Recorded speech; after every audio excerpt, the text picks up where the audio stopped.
कक्षा 10 विज्ञान का जो नंबर चौथा चैप्टर है कार्बन एवं उसके यौगिक को मैं बहुत ही आसान तरीके से मैं आज आपको सिखाने जा रहा हूँ। इस वीडियो को अगर आप पूरा देखेंगे ना तभी आप इसका फ़ायदा अधिकतम ले पाएंगे। अगर यहाँ से वहाँ से भगा भगा के स्किप करके देखो तो कुछ समझ में ही नहीं आएगा। बाकी सभी चैप्टर करा रखे हैं, विज्ञान के साथ मैंने मैथ पूरी कंप्लीट करा दी है, आप जाके चैनल पर देख सकते हैं। तो चैप्टर का नाम क्या है? कार्बन एवं उसके यौगिक। तो मैंने सबसे पहले एक वीडियो में मैंने बताया था कि प्लीज़ आप लोग परमाणु क्रमांक 1 से लेकर परमाणु क्रमांक 25 तक याद कर लेना। बोला था ना, जैसे कि परमाणु क्रमांक ऐसे इस तरह मैंने लिखा था, इधर मैंने लिखा था परमाणु क्रमांक, ठीक है, इधर मैंने लिखा था तत्व का नाम और इधर मैंने लिखा था प्रतीक। याद आ रहा है आपको? अगर आपने मेरे पहले की वीडियो देखी है तो आपको पता होगा, नहीं देखा है तो देख सकते हैं, लिंक मैं डाल दूंगा जैसे डिस्क्रिप्शन में। जैसे कि परमाणु क्रमांक 1 तत्व का नाम क्या होता है? हाइड्रोजन। तत्व का नाम क्या होता है? हाइड्रोजन। और प्रतीक क्या होता है? H। ठीक है, उसके बाद क्या आता है? हीलियम। परमाणु क्रमांक उसका 2 होता है, प्रतीक उसका होता है He। इस तरीके से याद करने के लिए बोला था मैंने 25 तक। ठीक है, इसकी बहुत ज़रूरत है। और मैंने आपको एक बताया था कि हर एक तत्व क्या सोचता है कि मैं निष्क्रिय हो जाऊँ। जैसे इंसान सोचता है कि मैं अमीर हो जाऊं ताकि मेरे को काम करना ना पड़े, वैसे ही हर एक चीज़ का नेचर ही यही ऐसा होता है, प्रकृति ही ऐसी बनी हुई है। तो हर एक तत्व सोचता है कि मेरे बाहर के ना इलेक्ट्रॉन पूरे हो जाएं और मैं फिर काम करना बंद कर दूं, यानी कि रिएक्शन करना बंद कर दूं। ठीक, सो हर इलेक्ट्रॉन सोचता है कि मेरे बाहर ना एक नियम होता है, अष्टक नियम। एक नियम क्या होता है? अष्टक नियम। ये आपने चैप्टर नंबर 3 में पढ़ा होगा, अष्टक नियम। इस नियम को ये फुलफिल करने का प्रयत्न करता है कि बाहर मेरे 8 इलेक्ट्रॉन पूरे हो जाएं। और 8 इलेक्ट्रॉन जब पूरे हो जाते हैं ना तो वो उसके जो अभिक्रिया करना नहीं चाहता, फिर उसका अष्टक पूरे हो गए, फिर वो काम करना बंद कर देता है। ठीक है, तो ऐसे तत्व जिसके अष्टक पूर्ण होते हैं उन्हें हम अक्रिय तत्व कहते हैं या निष्क्रिय तत्व कहते हैं। ठीक है, मतलब वो काम नहीं करना चाहते हैं, वो मतलब बहुत ज़्यादा रिच माने जाते हैं। ऐसे तत्व जिनके अष्टक पूर्ण होते हैं वो अक्रिय तत्व कहलाते हैं, आप लिख सकते हो शॉर्ट में। लेकिन एक तत्व ऐसा भी है जिसके अष्टक पूर्ण ना होते हुए भी वो सबसे अक्रिय है, और उस तत्व का नाम क्या है? हीलियम। उस तत्व का नाम क्या है? हीलियम। हीलियम के बाहरी कक्ष में 2 होते हैं, ये सबसे छोटा तत्व है जिसके अष्टक पूर्ण ना होने के बावजूद भी ये क्या है? अक्रिय तत्व है। मतलब इसके बाहरी कक्ष पूर्ण है, क्योंकि कक्षों को पूर्ण करने का जो नियम होता है, ये प्रथम कक्ष है n बराबर 1, ये द्वितीय कक्ष है n बराबर 2, ये तृतीय कक्ष है n बराबर 3। कक्षकों को भरने का जो नियम होता है ना, भरने का नियम, ऐसे आम भाषा में लिखवा रहा हूँ मैं ताकि आप समझ पाए आराम से। एक फॉर्मूला होता है 2n²।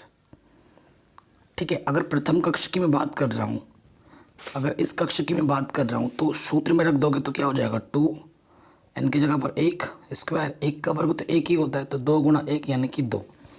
तो प्रथम कक्ष में ज़्यादा से ज़्यादा कितने आ सकते हैं? 2। ठीक है, इस फॉर्मूले पर रख दिया। और दूसरे कक्षक की बात करोगे तो ये 2 रखोगे तो यहाँ 2, 2 दूनी 4, दूनी 8। दूसरे कक्षक में अधिकतम कितने आ सकते हैं? अधिकतम की बात हो रही है 8। अष्टक नियम भी बोलता है कि 8 पूर्ण करो। और n बराबर 3 रखोगे तो तीसरे का मिलेगा, फिर n बराबर 4 रखोगे तो अधिकतम चौथे का मिलेगा। लेकिन नियम होती है अष्टक। अगर अष्टक पूर्ण होते हैं ना तो उसे अक्रिय तत्व की श्रेणी में गिना जाता है। और सबसे छोटा तत्व जो अक्रिय होता है वो है हीलियम, क्योंकि 2 से ज़्यादा भर ही नहीं सकते इसमें आप, और एक ही कक्षक है इसके पास, है ना, क्योंकि कक्षकों में भरने का जो नियम है कि प्रथम कक्षा में अधिकतम 2 भर सकते हैं, द्वितीय कक्षा में अधिकतम 8 भर सकते हैं, तृतीय कक्षा में अधिकतम 18 भर सकते हैं, ऐसे चलता है। ठीक है, तो हीलियम के पास 2 ही हैं तो अधिकतम आप 2 ही भर सकते हो। ये बहुत ज़रूरी है इसको समझना।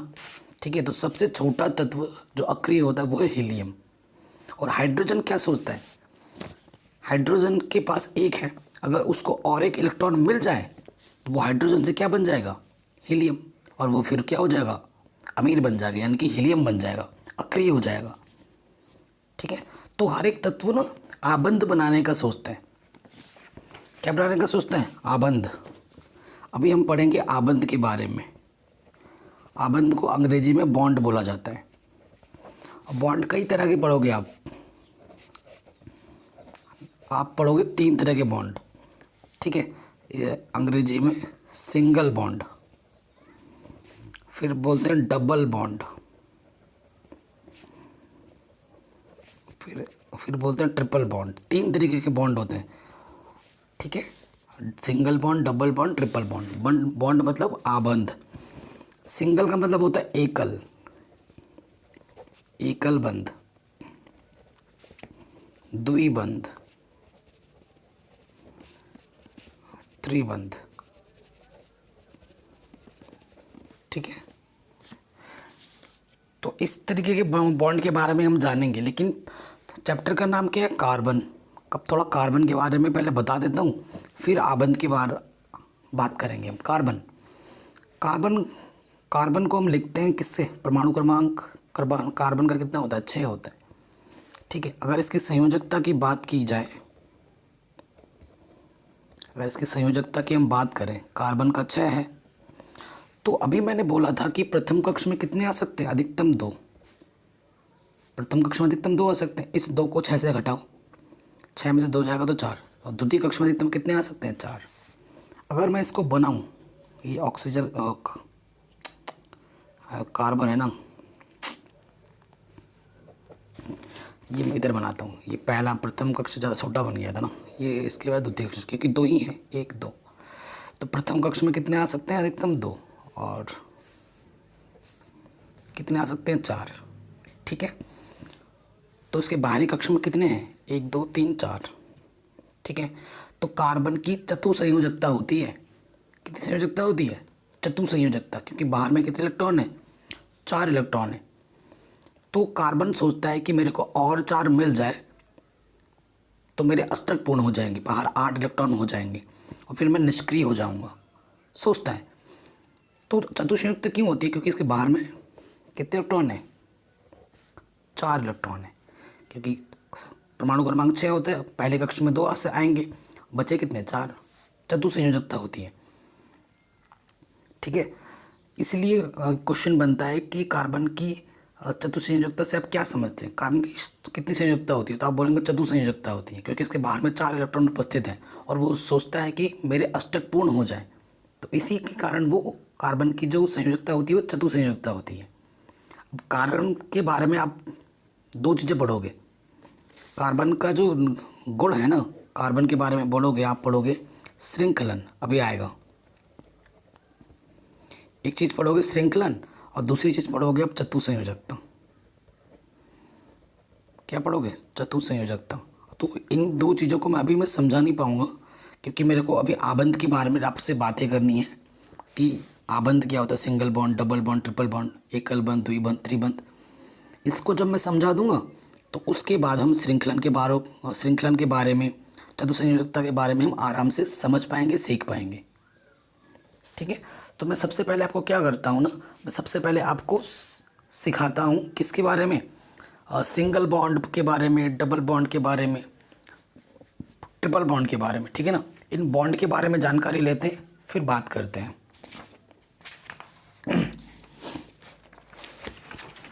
ठीक, अब आ जाते हैं एकल बंध, कि भैया एकल बंध कैसे बनेगा, कब बनेगा। क्योंकि जानकारी, देखो चैप्टर को समझ गए ना आप, क्वेश्चन आंसर को रटना नहीं है। एक बार कॉन्सेप्ट आप समझ गए ना, क्वेश्चन आंसर को रटना भी नहीं पड़ेगा, आप आराम से लिख सकते हो। एकल बंध का मतलब सिंगल बॉन्ड, और थोड़ा बहुत अंग्रेजी याद रखो अभी से, फ्यूचर में फ़ायदा ही होगा, नुकसान नहीं होगा। सिंगल बॉन्ड, अब सिंगल बॉन्ड क्या होता है? जैसे मैं देखो हीलियम लिख दिया मैंने, या H2 लिख दिया मैंने, H2, ठीक है। H2 ही क्यों लिखा? ठीक है, H2 का मतलब क्या हुआ? हाइड्रोजन के 2 अणु, हाइड्रोजन के कितने अणु?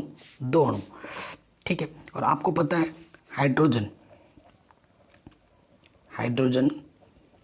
को दिखाते हम H से, और इसका परमाणु क्रमांक 1 होता है। परमाणु क्रमांक को यहाँ लिखा जाता है। अगर नॉर्मल ऐसा दे रखा है कि H2 दिया हुआ है आपको, H2 अणु है ये, ठीक है। इसका बनाना है आपको क्या? आबंध के बारे में जानकारी चाहिए तो H2 का मतलब होता है दो हाइड्रोजन, और एक ही है तो एक ही आएगा। अधिकतम दो हो सकते हैं प्रथम कक्ष में, तो इसके पास तो एक ही है तो एक ही आएगा। H2 है ये, इसके पास भी एक H2 है, ये एक H, ये H, एक ही कक्षक है इसके पास, तो एक ही कक्षक में एक ही अणु है। मैंने क्या बोला था, हाइड्रोजन सोचता है कि मैं कैसे हीलियम बन जाऊं ताकि मैं अक्रिय हो जाऊं। तो देखो इसके पास एक है तो ये क्या करेगा, भाई मेरे को ना एक दे दो आप।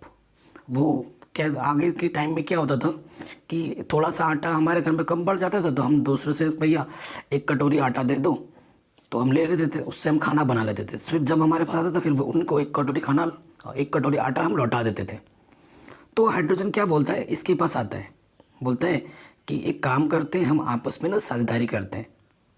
क्या करते हैं, साझेदारी, लेन देन करते हैं, आप भी मेरे को एक दो, मैं भी आपको एक दूंगा। ठीक है, ये बोलता है। यानी कि हाइड्रोजन इसके पास है एक, ये इससे ले रहा है और इसको ये दे भी रहा है। तो इसके पास एक है, ये लिया इसने, दो हो गए। इसके पास भी एक है, इसने लिया, इसके भी दो हो गए।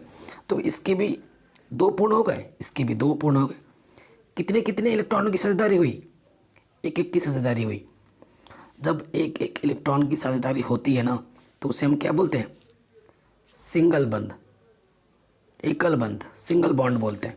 तो इसको लिखने का जो तरीका है ना, एक एक की साझेदारी हुई है तो ऐसे दिखाते हैं, एक साझेदारी हुई तो ऐसे दिखाएंगे, ये वाला सिंगल बॉन्ड। ठीक है, ये वाला क्या आ गया, सिंगल बॉन्ड। अब मैं आपको एक उदाहरण देता हूँ द्विबंध का, क्योंकि आबंध के बारे में समझना बहुत ज़रूरी है, नहीं तो बाकी चीज़ें मैं समझा नहीं पाऊँगा। डबल बॉन्ड, इसे हम क्या बोलते हैं, डबल बॉन्ड। डबल बॉन्ड के लिए मैं जैसे मैं लिखता हम क्या लिखते हैं, O2 अणु ले लिया। O2 अणु का मतलब ऑक्सीजन के दो कण। ठीक है, अब आप ऑक्सीजन के बारे में थोड़ा जान लो। ऑक्सीजन का जो प्रतीक होता है वो होता है O, और इसका परमाणु क्रमांक कितना होता है, 8। आपको पता है प्रथम कक्ष में कितने आ सकते हैं, अधिकतम 2। 8 में से 2 घटाओ कितना आ जाएगा, 6। और द्वितीय कक्ष में अधिकतम कितने आ सकते हैं, 8। तो प्रथम कक्ष में 2 है, द्वितीय कक्ष में 6 है। और ऑक्सीजन का मतलब, इसका मतलब ये हुआ कि ऑक्सीजन के कितने कक्षक होते हैं, 1 2। ऑक्सीजन के कितने अणु हैं, 2 अणु हैं। कितने कक्षक है इसके, अब की बार 2। यहाँ मैंने O लिख देता हूँ, प्रथम कक्षक द्वितीय कक्षक, प्रथम कक्षक द्वितीय कक्षक। और एक चीज़ मैं आपको बोलना चाहूँगा, जब हम आबंध की बात करते हैं हमें अंदर के कक्षकों से कोई लेना देना नहीं है, हमें सिर्फ मैटर करता है बाहर का कक्षक। अगर मैं यहाँ पर अंदर का कक्षक ना बनाऊँ तो कोई दिक्कत नहीं है, मेरे को मेरे नंबर नहीं कटेंगे। हमेशा आबंध बनाने के लिए जो मैटर करता है, जो जिसकी हमें ज़्यादा आवश्यकता है, वो है बाहरी कक्षक। बाहरी कक्षक में कितने इलेक्ट्रॉन है, 6।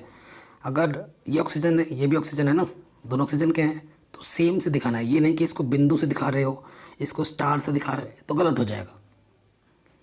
ऑक्सीजन को अगर स्टार से दिखा रहे हो तो स्टार से ही दिखाना है दोनों में। और अलग अलग तत्व के लिए अलग अलग प्रतीक का यूज़ करते हैं। ठीक है, अभी हम आगे जाके और चीज़ें सीखेंगे। तो देखो ये हो गया, बाहर कितने 6, तो 1 2 3 4 5 6, 1 2 3 4 5 6, बाहरी से मतलब है। अब चाहो तो आप अंदर का बनाओ 1 2 या ना बनाओ, इट डजेंट मैटर, इससे कोई प्रभाव नहीं पड़ेगा हमें। अब मैंने आपको एक सिंपल सी बात बताई थी, अष्टक वाला नियम, कि प्रत्येक तत्व ये सोचता है कि उसके बाहर के 8 पूर्ण हो जाए तो फिर वो अक्रिय बन जाएगा। ये नियम हमेशा याद रखना, 8। इसके बाहर कितने हैं, 6 है, इसे कितने चाहिए भाई, 2 चाहिए इसको। अब मैंने वही बोला, वो खुद तो देगा नहीं, वो खुद तो पागल नहीं है कि भाई अपना 2 दे दिया फिर 2 लेगा नहीं, तो उसे तो हम पागल बोलेंगे ना। तो वो क्या करेगा, इसके साथ जाएगा और बात करेगा, भाई एक काम करते हैं ना, आप और मैं 2 की क्या कर लेते हैं, साझेदारी कर लेते हैं। ठीक है, क्योंकि इस भाई के पास भी 6 इलेक्ट्रॉन है, इसे भी 2 की आवश्यकता है, तो इसका 8 पूर्ण हो जाएंगे, अष्टक पूर्ण होंगे। और इस भाई को भी 2 की ज़रूरत है, 6 है, 2 ले लेगा, 8 हो जाएगा। तो 2 की आपस में क्या कर लेगा, साझेदारी कर लेगा, तो अष्टक पूर्ण हो जाएंगे। ठीक है, सो जब 2 इलेक्ट्रॉनों की आपस में साझेदारी होती है ना, तो उसे बोलते हैं द्विबंध, डबल बॉन्ड। ठीक है, तो इसको हम इस प्रकार से लिखते हैं, डबल बॉन्ड, दो दो की साझेदारी हुई है तो ये डबल बॉन्ड है। ठीक है, आया समझ में। अधिकतम साझेदारी single bond, double bond, triple bond तक होती है। चतुर्थ बॉन्ड का कोई चक्कर नहीं है, ये ध्यान रखना, हो ही नहीं सकता चतुर्थ बॉन्ड का। ठीक है, क्यों नहीं हो सकता वो मैं बता रहा हूँ। पहले ट्रिपल बॉन्ड के बारे में जानकारी ले लेते हैं। त्रिबंध कब बनेगा? त्रिबंध को अंग्रेजी में बोलते हैं ट्रिपल बॉन्ड। ट्रिपल बॉन्ड का सिंबल ये। ठीक है, अब देखो एक उदाहरण ले लिया मैंने N2। N2 का मतलब नाइट्रोजन के दो अणु। N का मतलब क्या होता है? नाइट्रोजन। नाइट्रोजन का प्रतीक होता है N और परमाणु क्रमांक कितना होता है? 7। ठीक है, परमाणु क्रमांक कितना होता है? नाइट्रोजन का परमाणु क्रमांक 7 होता है। ठीक है, तो ये चीज़ आ गई। ठीक है, तो प्रथम कक्षक में कितने आते हैं अधिकतम इलेक्ट्रॉन? तो 7 में से 2 घटाओ, कितना होगा? दूसरे कक्षक में 5। कितने अणु नाइट्रोजन के? 2 अणु। इसका बनाना है ना, तो यहाँ नाइट्रोजन लिखा, यहाँ नाइट्रोजन लिखा। मैंने अभी आपको बोला था कि अंदर के कक्षक से मेरे को कोई लेना देना नहीं है। जब आवंत की बात होगी मेरे को लेना है बाहरी कक्षक से। तो 1 2 कितने? 5 है ना, 3 4 5, 1 2 3 4 5। इसके पास 5 हैं, इसे कितने चाहिए स्टेप पुट करने के लिए? 3 चाहिए। तो अब ये क्या करेगा? इसको भी 3 चाहिए, तो ये क्या करेगा? 3 3 की साझेदारी करेगा। जब 3 3 इलेक्ट्रॉनों की साझेदारी होगी तो उसे हम क्या बोलेंगे? त्रिबंध, ट्रिपल बॉन्ड। तो देखो इसके पास 5 थे, 3 ले लिया, 8 हो गए। इसके पास 5 थे, 3 ले लिया, 8 हो गए। तो 3 3 इलेक्ट्रॉनों की साझेदारी हुई है, तो ये त्रिबंध है। तो मैंने आपको single bond, double bond, triple bond है ना, इसके बारे में बता दिया है। ठीक है, आया समझ में आपको? तो बंध के बारे में तो पता चल गया। अब एक टॉपिक आएगा श्रृंखलन।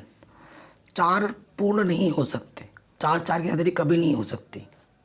ठीक है, क्योंकि उसके लिए बहुत ऊर्जा की आवश्यकता होती है, तो वो होता नहीं है, इसी वजह से नहीं हो पाता। तो मैं आपको सिखा रहा हूँ एक चीज़। कार्बन के गुण होते हैं। क्या गुण होता है? कार्बन के 2 गुण होते हैं। अभी मैंने आपको बताया था, कार्बन यानी कि 6 प्रथम कक्ष में 2, दूसरे में 4। ठीक है, तो इसके 2 गुण हैं। एक मैंने अभी आपको बताया था श्रृंखलन। क्या बताया था मैंने आपको? श्रृंखलन। और दूसरा मैंने अभी आपको बताया था चतुसंयोजकता। अब इसके बारे में हम बात करते हैं।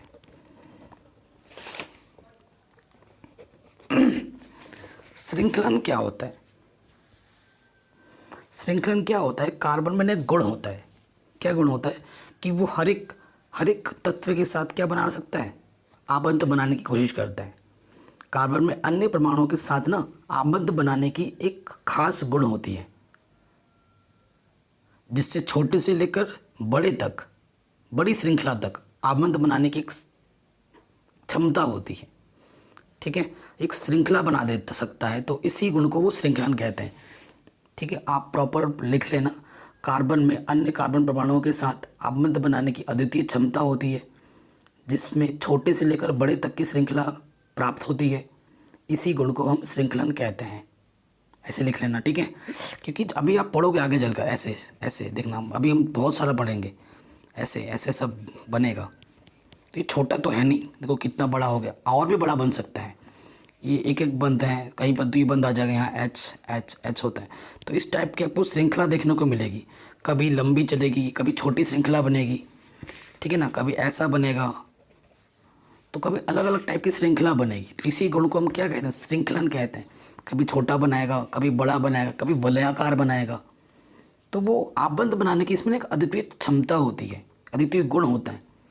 कार्बन में, ये जो कार्बन है ना, कार्बन में अन्य कार्बन परमाणुओं के साथ, ये कार्बन है और एक कार्बन परमाणु के साथ, ठीक है, कार्बन में अन्य कार्बन परमाणुओं के साथ आबंध बनाने की अद्वितीय क्षमता होती है।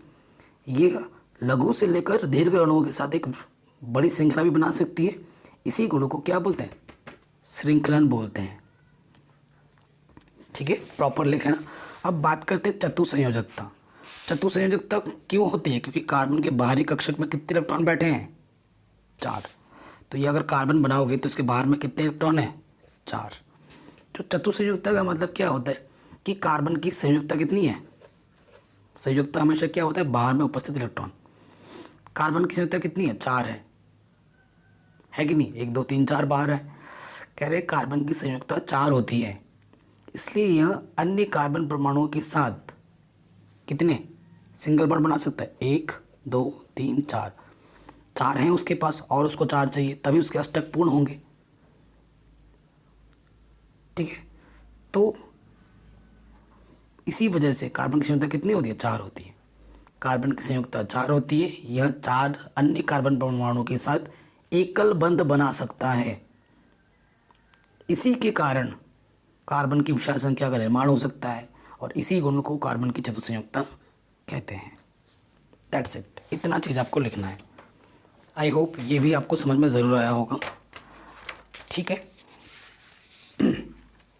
अब मैं बंध के बारे में बात कर रहा हूँ। तो जैसे कि सपोज करो ये आ गया, आपके क्वेश्चन में आ गया कि भाई इलेक्ट्रॉन बिंदु संरचना बनाऊँ। इलेक्ट्रॉन बिंदु संरचना मैंने आपको चैप्टर नंबर 3 में भी सिखा रखा है।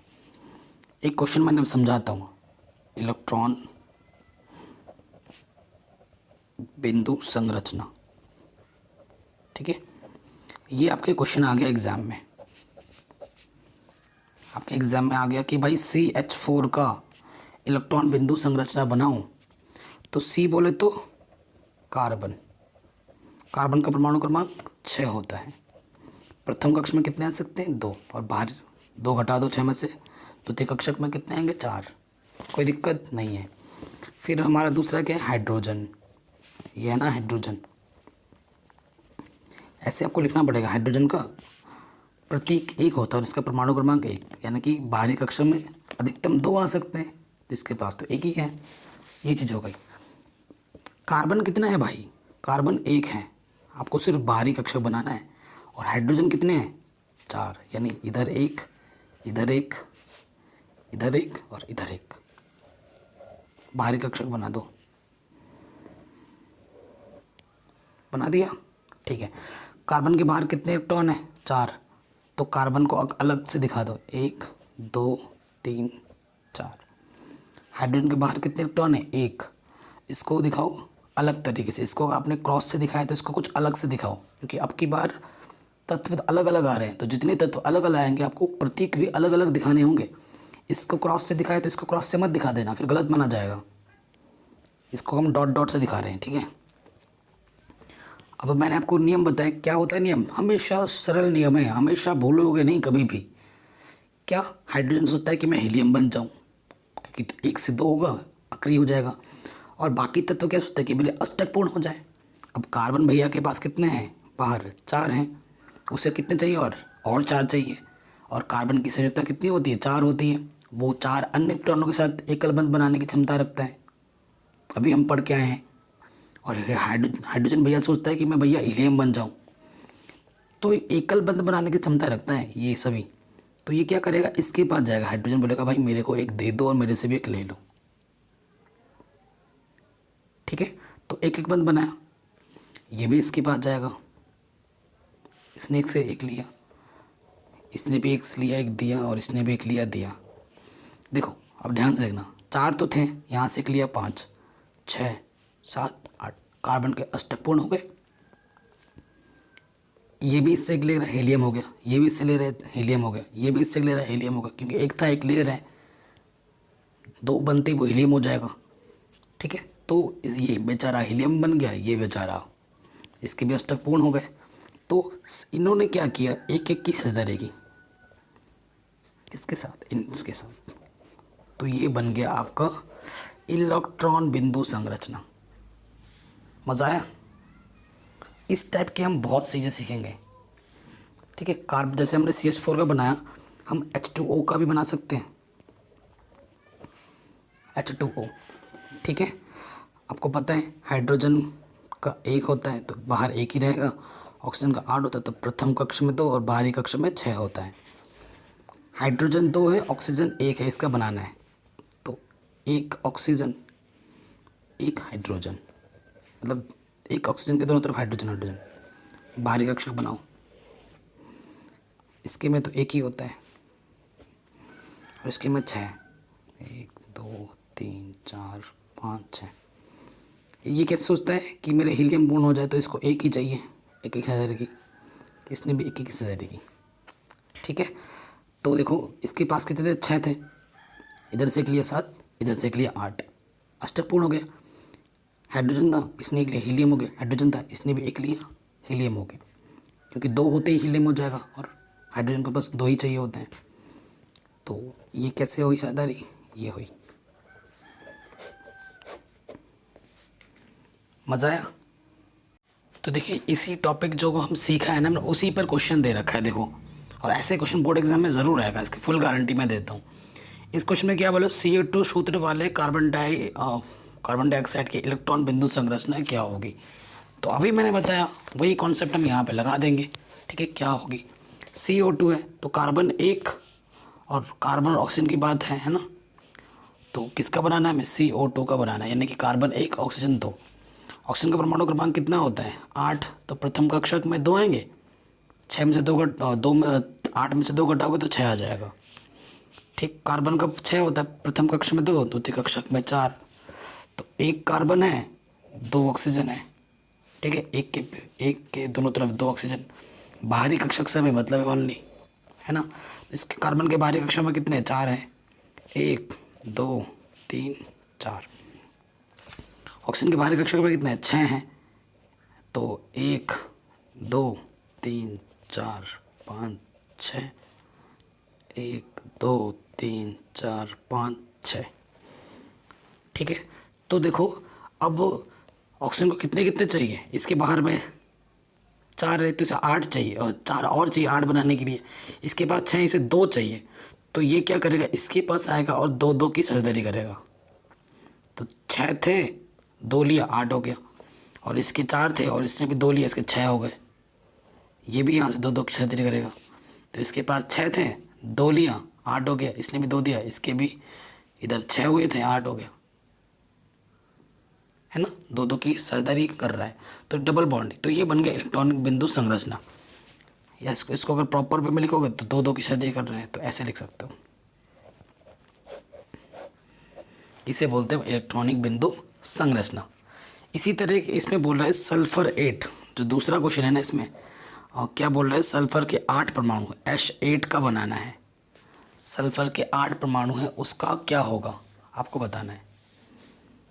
ठीक है, तो सल्फर का क्या होता है? परमाणु क्रमांक 16। तो प्रथम कक्षक में 8 आएगा, द्वितीय कक्ष में अधिकतम प्रथम कक्षा में अधिकतम 2 आता है, द्वितीय कक्षा में अधिकतम 8 आता है। 2 और 8 10, बचे कितने? 6। ठीक है, तो बाहरी कक्षक से मतलब है सल्फर कितने? 8 है। 1 2 3 4 5 6 7 8। ठीक है, 8 सल्फर बना दिए हमने। बाहरी कक्षक में कितने? 6 6 हैं। तो 6 6 इलेक्ट्रॉन बनाओ। 1 2 3 4 5 6। 1 2 3 4।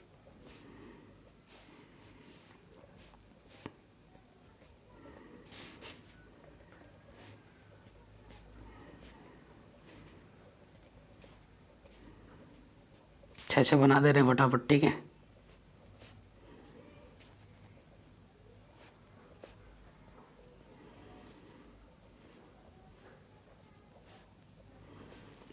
ठीक है।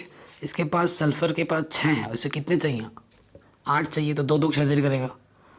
तो यहाँ से इसने 2 की साझेदारी की। ठीक है, इसके पास 6 थे, 2 लिए 8 हो गया। अब इसके पास भी 6 थे, 2 लिए 8 हो गया।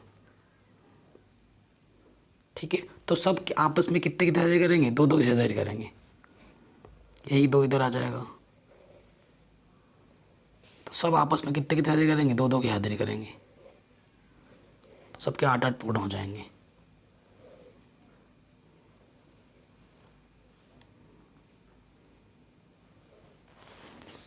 तो ये इसका क्या होगा? इलेक्ट्रॉनिक बिंदु संरचना हो गया। आराम से हो गया। तो ये क्वेश्चन भी हमारा इजीली बन गया।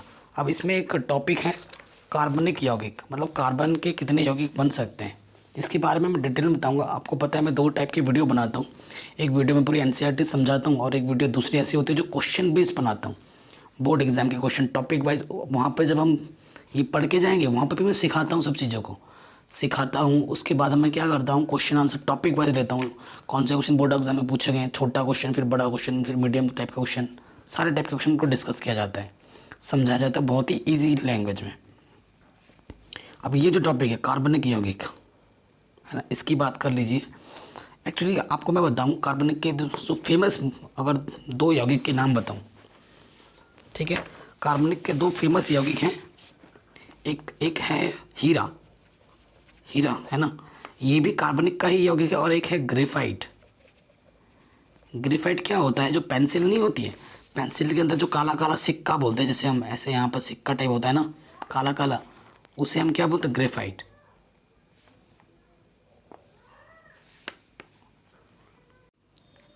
तो 2 यौगिक मैंने बता दिए, हीरा और एक ग्रेफाइट। हीरा इतना महंगा है कि क्या बताएं, और जो हमारा ग्रेफाइट इतना सस्ता है कि क्या बताएं। दोनों ही एक ही चीज़ के बने हुए हैं, ठीक है, लेकिन उनके जो रासायनिक गुण हैं वो अलग अलग हैं, सॉरी भौतिक गुण है जो वो अलग अलग है, लेकिन जिनके रासायनिक गुण है वो बिल्कुल सेम है। अभी इस टॉपिक को हम और आगे जाके पढ़ेंगे, एक टॉपिक आएगा कार्बन की अपरूपता, तो वहाँ पर इस चीज़ के बारे में डिटेल में जानेंगे, तो वो अभी आगे आने वाला है। ये चीज़ आपको समझ में आ गई। चतुसंयुक्ता को मैं पहले ही बता चुका हूँ, श्रृंखलन को मैं पहले ही बता चुका हूँ, ठीक है। तो इस आर्टिकल को पूरा आप अच्छे से पढ़ लीजिएगा। सॉरी, नेक्स्ट टॉपिक है संतृप्त एवं असंतृप्त कार्बनिक यौगिक, ठीक है। अगर मैं इस चीज़ को शॉर्ट में बताऊं कि संतृप्त क्या होता है, असंतृप्त क्या होता है, तो आप एकदम से समझ जाएंगे। शॉर्ट ट्रिक, संतृप्त इधर लिखो और इधर असंतृप्त लिखो, याद रखने का शॉर्ट ट्रिक बता रहा हूँ मैं। देखो संतृप्त क्या होगा, यहाँ देखो,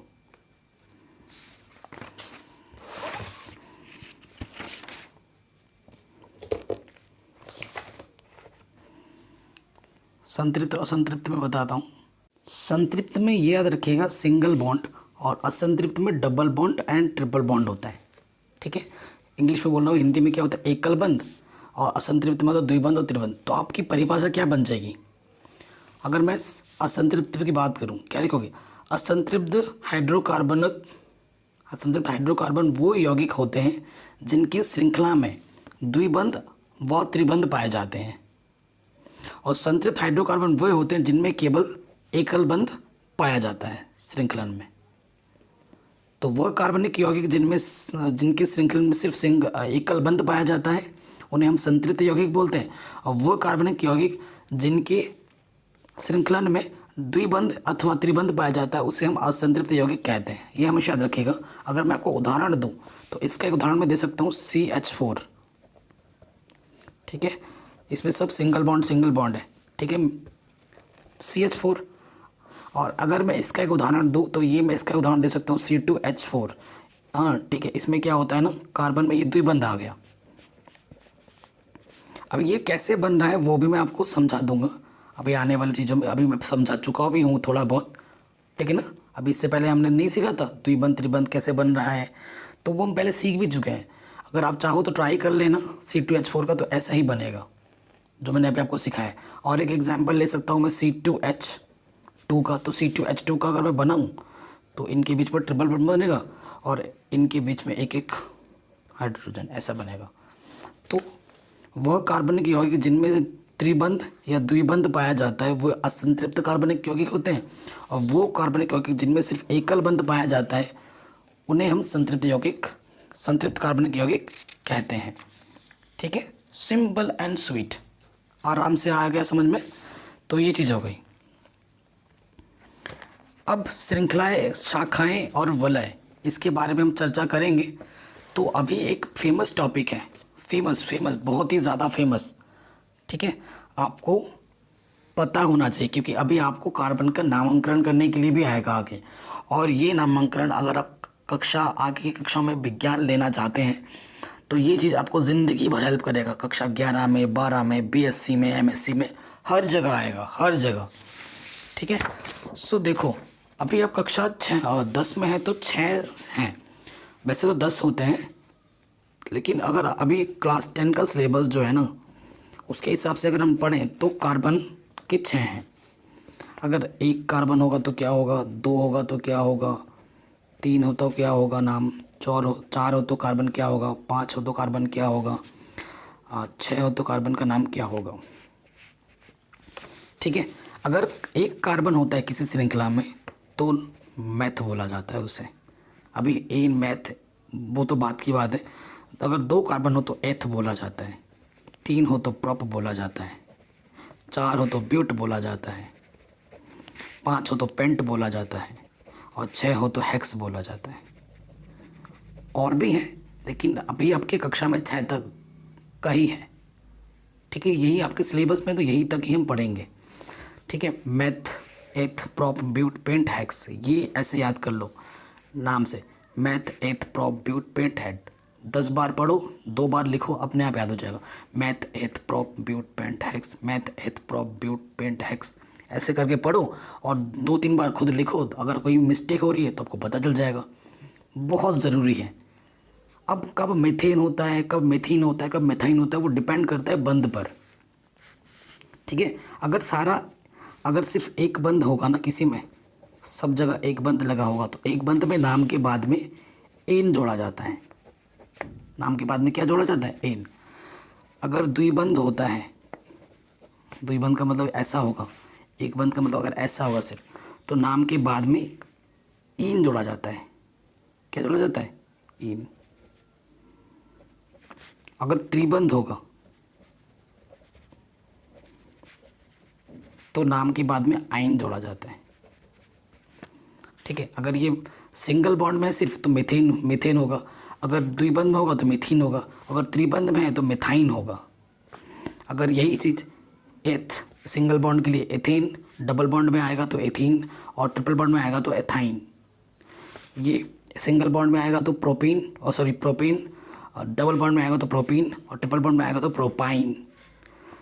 यही चीज़ अगर सिंगल बॉन्ड में आएगा तो ब्यूटेन, डबल बॉन्ड में आएगा तो ब्यूटीन, और ट्रिपल बॉन्ड में आएगा तो ब्यूटाइन।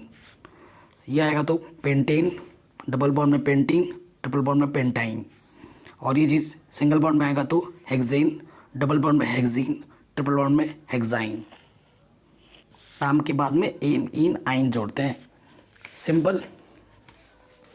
तो इस तरीके से ये जो श्रृंखला है आपको याद कर लेनी है। मीथेन सिंगल बॉन्ड के लिए दे रखा उदाहरण ये आपको, मीथेन, इथेन, प्रोपेन। देखो इसमें कार्बन 1 है, इसमें कार्बन 2 है, इसमें कार्बन 3 है, इसमें कार्बन 4 है, इसमें 5 है, और नीचे वाले में 6 है।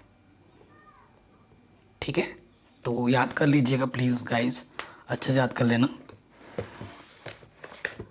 कार्बन की बहुत सारी श्रृंखलाएं होती हैं। ये एक श्रृंखला है, ये एक श्रृंखला है। ठीक है ना।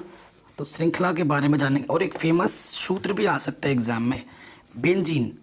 C6H6 को बेंजीन बोलते हैं, और इसका स्ट्रक्चर ऐसे बनता है। इसको खास तौर पे याद कर लेना, क्या पता ये 1 नंबर में सेपरेट पूछा जाए आपसे, या फिर अगर आपका वाइवा होगा ना, वाइवा जो लेने नहीं आते प्रैक्टिकल, उसमें भी आपसे पूछ सकता है कि भैया बताइए बेंजीन का सूत्र क्या होता है। तो आप बोलेंगे सर बेंजीन का सूत्र C6H6 होता है। चलो आप बोलेगा भैया आपने बोल तो दिया, अगर इसकी संरचना बना के दिखाओ, तो ये इसकी संरचना है। संरचना बनाने का शॉर्ट ट्रिक और मैं समझा देता हूँ। बेंजीन का ऐसे बना हुआ, आप ऐसे बनाया, अब यहाँ ऐसे कर दो, और ये जो है ना, यहाँ पर सी है, यहाँ पर क्या है, हर एक के साथ सी है, ये आपका सी है यहाँ पर, सी सी सी सी, और सबके साथ एक एक एच जोड़ दो।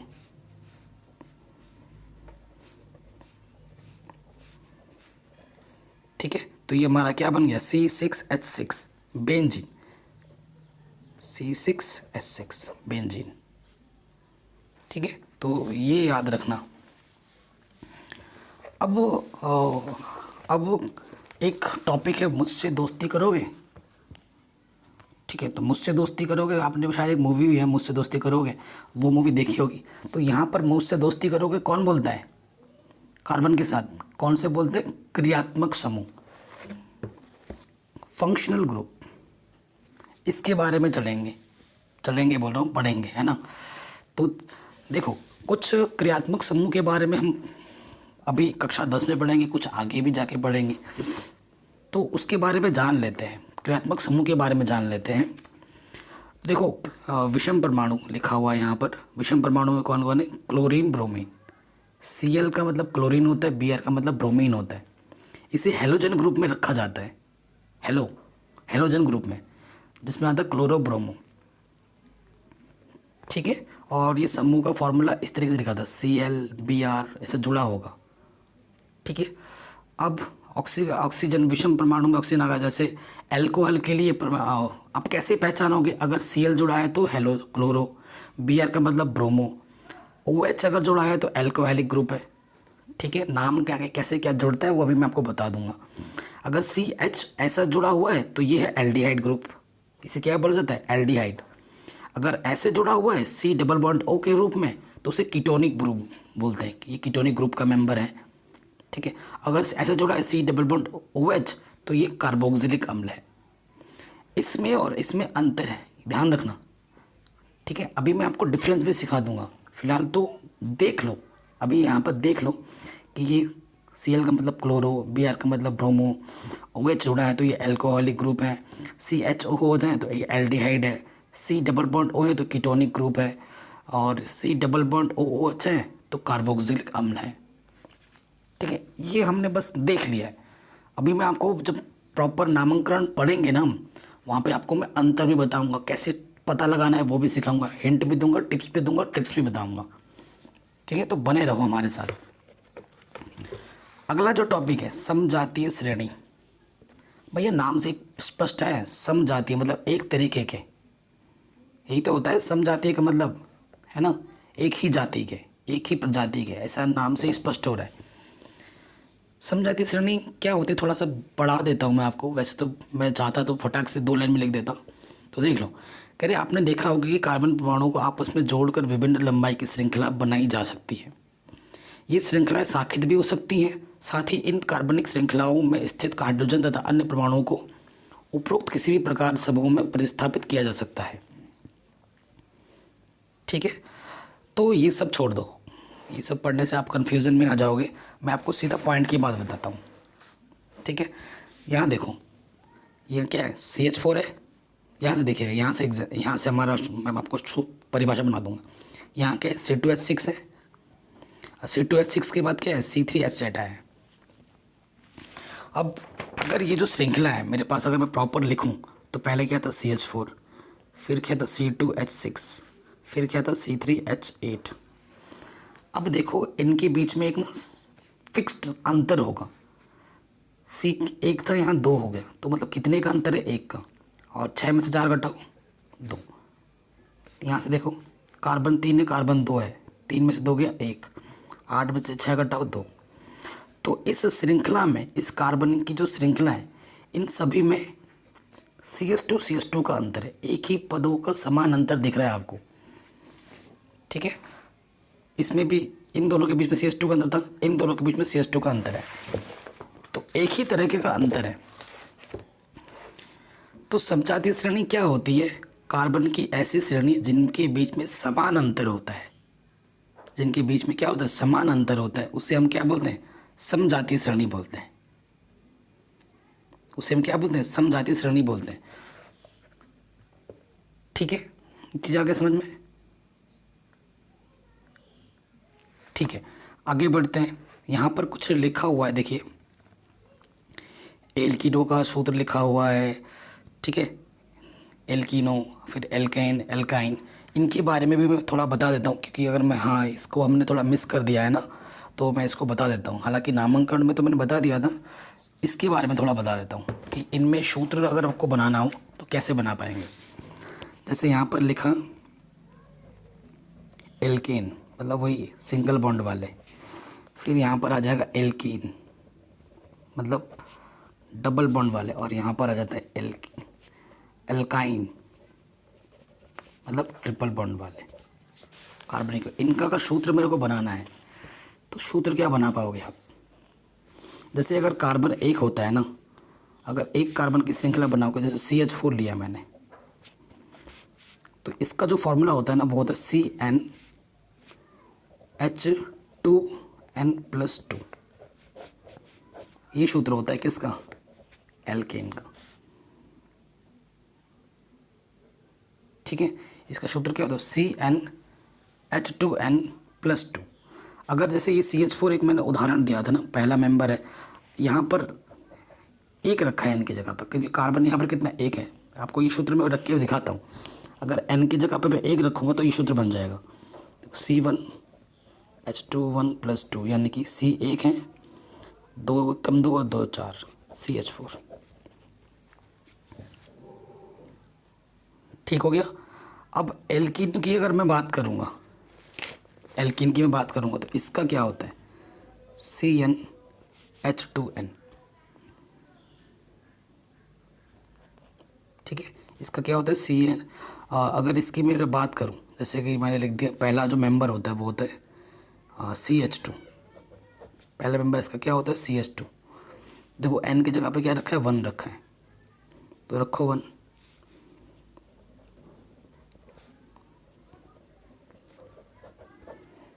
तो किसका मेंबर है? किसका सूत्र है ये? एल्कीन का। ठीक है, और इसमें क्या हो जाता है? देखो इसमें से 2 घटा, इसमें से और 2 घटा दो, CnH2n-2 हो जाता है इसमें, एल्काइन का सूत्र। पहला वाला याद रखो, CnH2n2, इसमें से 2 इलेक्ट्रॉन कम किया, 2n हो गए। इसमें से और 2 इलेक्ट्रॉन कम कर दोगे तो ये फॉर्मूला बन जाएगा CnH2n-2। ठीक है, तो सूत्र की बात करेंगे तो एल्केन का होता है CnH2n+2, एल्कीन का होता है CnH2n, और एल्काइन का होता है CnH2n-2। तो इस तरीके से भी याद करके रख सकते हैं। ठीक है, ओके। अब आते हैं नेक्स्ट टॉपिक पे, कार्बन यौगिकों की नाम पद्धति। आपसे मैं रिक्वेस्ट करूँगा हाथ जोड़ के कि प्लीज़ गाइस, जब इस टॉपिक पे नामांकन में बच्चे बहुत ज़्यादा कंफ्यूज हो जाते हैं। ठीक है, बाकी चीज़ें तो सीख भी रहे होंगे, लेकिन नामांकन में आके क्या पता नहीं बच्चों में क्या हो जाता है, बहुत कन्फ्यूज़न आ जाता है। एकदम हलवा है, एकदम आसान है ये। ठीक है, प्लीज़ ढंग से देखना, मैं आपको एकदम आराम से समझा दूंगा सब।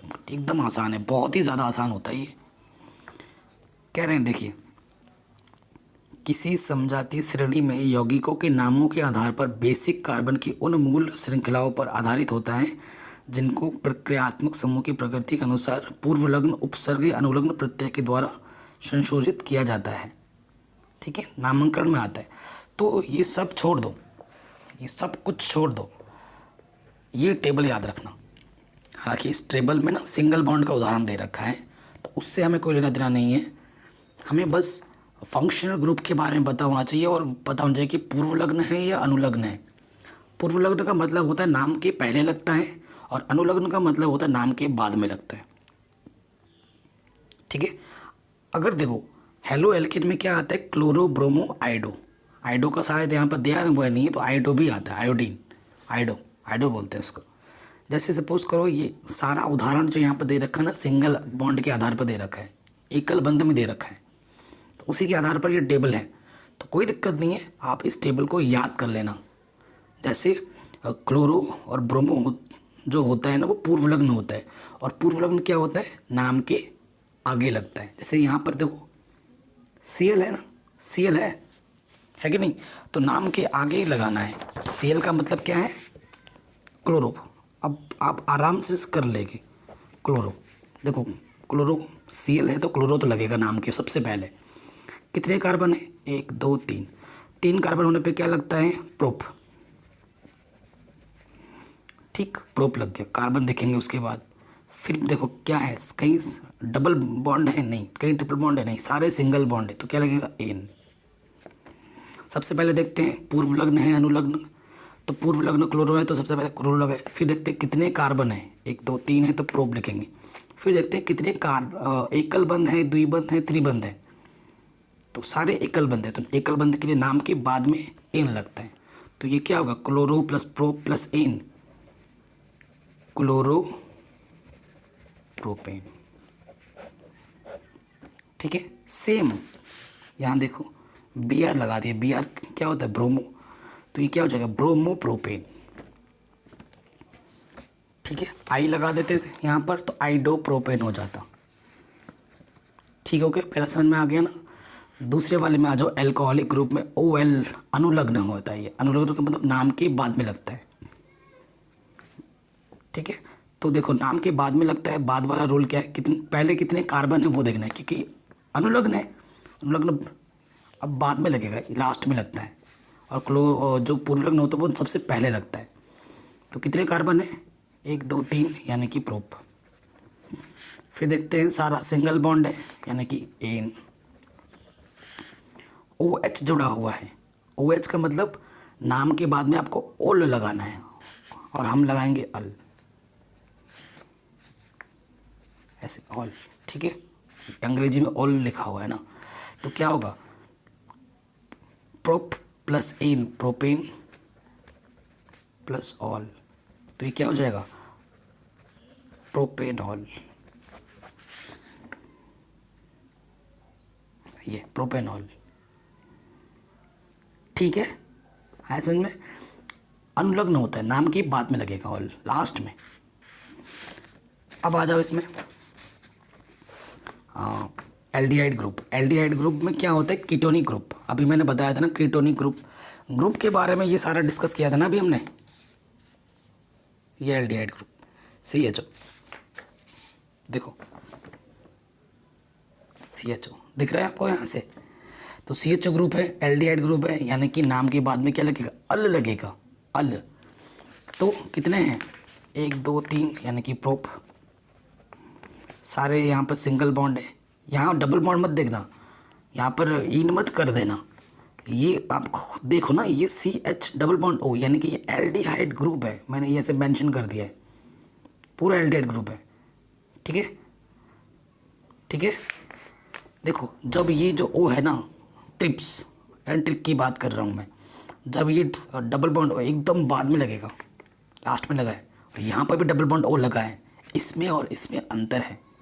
जब डबल बॉन्ड O एकदम बीच में लगता है ना, तो वो ओन वाला है, ट्रिक्स बता रहा हूँ। और डबल बॉन्ड O एकदम लास्ट में लगेगा ना, तो वो अल वाला है। आपकी कन्फ्यूजन दूर हो गई। तो कितने कार्बन है, 1 2 प्रोप, सारे सिंगल बॉन्ड है इन, और ये डबल बॉन्ड O तो किसका है, अल का है। तो प्रोपेन अल, प्रोपेन प्लस अल, तो प्रोपेन प्लस अल क्या होगा, प्रोपेनल, प्रोपेनल ऐसे लिखेंगे। ठीक है, आया समझ में। अब देखो कीटोनिक ग्रुप में नाम के बाद में ओन लगाते हैं, सारे अनुलग्न है ना, मतलब सारे नाम के बाद में लगते हैं, सिर्फ नाम के पहले कौन लगता है, क्लोरो ब्रोमो आइडो। ठीक है, बाकी सारे नाम के बाद में ही लगेंगे, ध्यान रखना। ठीक है, ये टिप्स है और एक दे दिया मैंने आपको। अब इसमें देखो,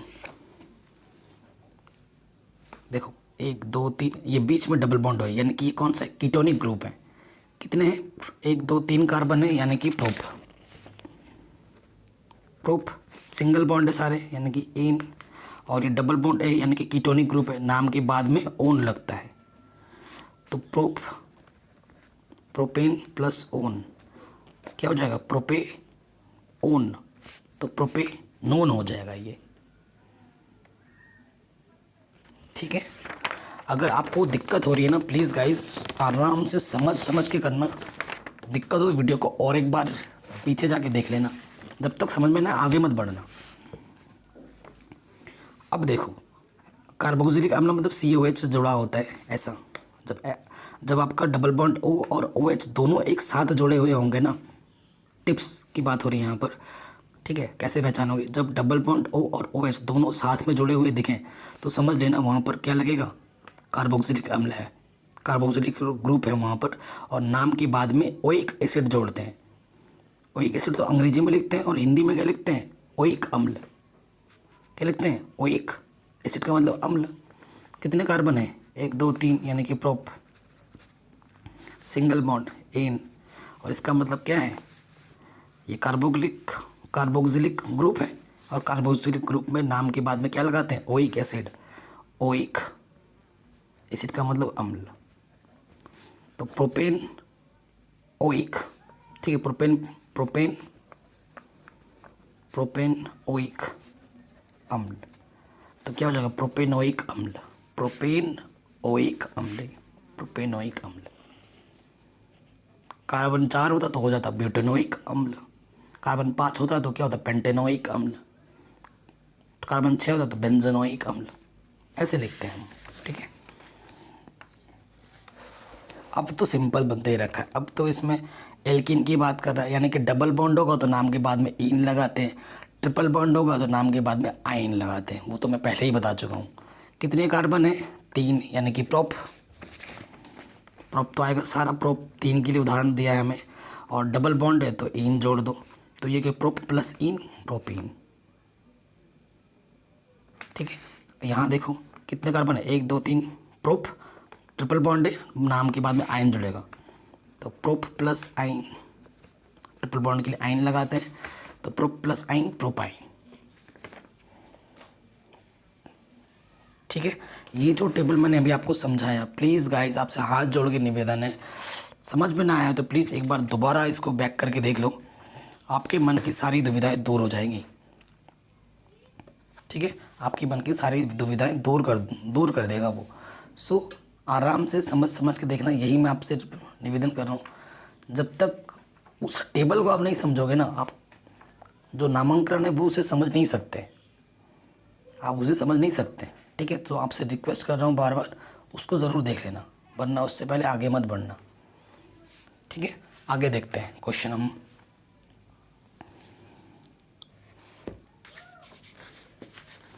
कह रहे हैं पेंटेन के कितने समावयवी यौगिक बना सकते हो आप? कितने समावयवी यौगिक बना सकते हो पेंटेन के? तो आप लिखोगे 3, ठीक है। हालांकि ये क्वेश्चन है तो बना के भी दिखाना पड़ेगा, तो वो आपको मैं नेक्स्ट वीडियो में बता दूंगा। अभी ये करते हैं, ये 5वां और 4था करते हैं। साइक्लोपेंटेन का इलेक्ट्रॉनिक बिंदु संरचना बनाना है हमें, वो भी मैं बनाएंगे, टेंशन मत लीजिए, क्योंकि मेरा काम अभी कॉन्सेप्ट समझाना है। क्वेश्चन आंसर्स तो बाद के वाले वीडियो में बताता हूँ। अभी जो टॉपिक पढ़ के आए हैं ना, उस टॉपिक से क्वेश्चन नंबर 5वां और 4था बता देता हूँ मैं आपको, क्योंकि ये नामांकन से आधारित प्रश्न है तो इनको करवा देता हूँ अभी। जैसे कि ये वाला करते हैं पहला, इस टाइप के जो क्वेश्चन है ना, इस टाइप के क्वेश्चन जो है उनको करते हैं। सो ये जो पहला क्वेश्चन है इसको मैं कॉपी में लिख लेता हूँ, नहीं तो आपको दिक्कतें आ जाएंगी। बड़ा आसान है पहला वाला क्वेश्चन। क्या देखो, यहाँ पर CH3 है, यहाँ CH2 है और ये Br है। आप कहोगे सर अभी तो थोड़ा ऐसा बिखरा बिखरा हुआ था CC, यहाँ पर ये कैसा क्वेश्चन दे दिया आपने? कोई दिक्कत ही नहीं है। आपको क्या करना है, आपको देखने कितने कार्बन हैं, 1 2, तो 2 कार्बन के लिए क्या होता है ना, 2 कार्बन के लिए क्या होता है? एथ होता है। पहला वाला तो मेथ होता है, एथ होगा, ठीक है। फिर क्या देखते हैं आप, सारे सिंगल बॉन्ड है, सिंगल बॉन्ड तो नाम के बाद में एन जुड़ेगा। Br लगा है, पूर्व लग्न होता है तो नाम से पहले ब्रोमो आ जाएगा। तो क्या है ये? ब्रोमो एथेन, तो ये क्या हो जाएगा? Bromo ethane. तो ये पहला वाला क्या है? ब्रोमो एथेन है, ठीक है। पहला वाला क्या है? ब्रोमो एथेन है। दूसरे वाले उदाहरण पे आ जाऊँ, ये है H single bond C, H double bond O। देखो यहाँ डबल बॉन्ड O है, OH नहीं है यहाँ पर, तो कीटोनिक तो है नहीं, तो ये सॉरी कीटोनिक बोल रहा हूँ, ये कार्बोक्सिलिक अम्ल तो है नहीं। कार्बोक्सिलिक अम्ल कब होता है? जब डबल बॉन्ड O के साथ COH भी आता है, OH भी आता है। तो यहाँ पर क्या है? एक ही कार्बन है और इसके साथ डबल बॉन्ड O है, और डबल बॉन्ड O है तो ये कौन सा ग्रुप है? कीटोनिक, कीटोनिक, ठीक है, कीटोनिक ग्रुप है ये, कीटोनिक। और कीटोनिक ग्रुप के लिए क्या होता है? क्लोरो ब्रोमो ही सिर्फ पूर्व लग्न होते हैं, बाकी सब अनुलग्न होते हैं। एक ही कार्बन है यानी कि मेथ, सिंगल बॉन्ड है एन, और ये डबल बॉन्ड O है यानी कि बाद में अल जुड़ता है, अनुलग्न है, तो ये मेथेन प्लस अल, तो ये क्या हो जाएगा? मेथेन प्लस अल क्या होगा? मेथेनल। तो ये क्या है? मेथेनल है। एक ही कार्बन के लिए मेथ, सिंगल बॉन्ड एन, और double bond O ketonic group है, अल जुड़ता है बाद में, तो मीथेन प्लस अल मिथेनल। ठीक है, ये चीज़ हो गया। तीसरे वाले उदाहरण पे आ जाओ। तीसरे वाला उदाहरण ये है, C कितने 1 2 3 4 5 6, ठीक है 4 5 6, यहाँ पर ट्रिपल बॉन्ड है, यहाँ से बाकी H जुड़ा हुआ है। ये है हमारा क्वेश्चन।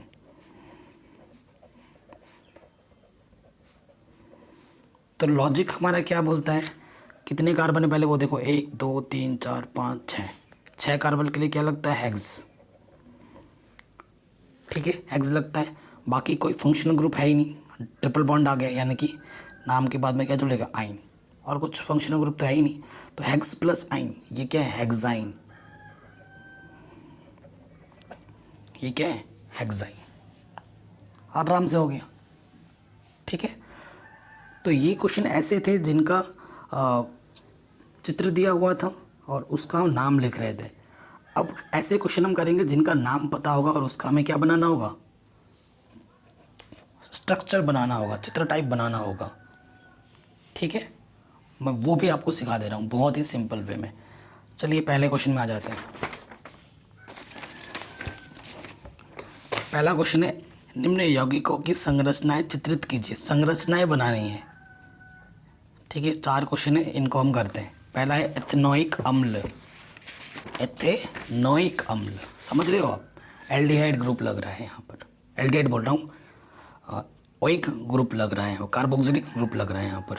ठीक है, एथ बोला है, नाम से पहले समझो, एथ का मतलब कार्बन यहाँ पर 2 होंगे। ठीक है, ओइक अम्ल है, ओइक अम्ल में क्या होता है, ओइक अम्ल में ऐसे होता है, कार्बन के साथ इधर और इधर ऐसे जुड़ा होता है। ठीक है, तो ये चीज़ तो श्योरिटी मिल गई कि कार्बन 2 है, तो ओइक अम्ल है, क्योंकि ओइक अम्ल में ये चीज़ तो होती ही होती है।